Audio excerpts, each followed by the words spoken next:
Sa ibang balita, isang drug suspect ang napatay ng pulisya sa isang buy-bust operation.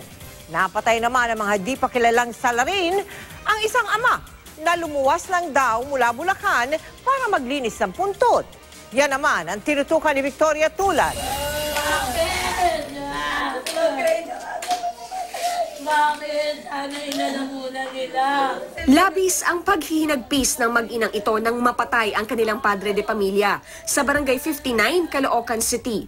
Dead on the spot si Raul Maximo matapos daw pasukin ang tinutuluyan nilang bahay pasado 1:00 ng madaling araw at pagbabarilin. Mga madaling araw po may dumating na mga nakabonet at pinalis po sila.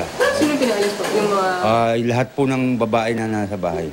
Dahil sa suot na bonet, wala raw paraan para makilala ang mga salarin. Paniwala ng pamilya ni Maximo na pagkamalan lamang siya dahil hindi naman daw ito gumagamit at nagtutulak ng droga. Wala rin daw siyang record sa barangay noong nakatira pa sila sa naturang lugar. Lumuwas lang daw sila Maximo mula Bulacan para maglinis ng puntod. Pero nakuha mula sa kanya ang isang di pa matukoy na kalibre ng baril, ilang sachet ng hinihinalang shabu at mga drug paraphernalia. Droga naman ang pinaniniwala ang naging mitya ng buhay ni Arnold Pineda, residente ng Barangay 138, Caloocan City. Ayon sa mga pulis, pasado hating gabi nang napatay sa buy-bust operation si Pineda, pero tumanggi na silang magbigay ng dagdag na impormasyon. Sa Bicol yan nakatira eh. Umuwi, dahil wala ang hanap buhay dun sa Bicol, umuwi siya dito. So ngayon, pag-uwi niya, ayan, nagaganyan na naman siya. Nag-adik-adik na naman. Lagi kong pinagagalitan yan kasi nga, siyempre may pamilya siya sa Bicol. Talagang positive naman din yan. Gumagamit.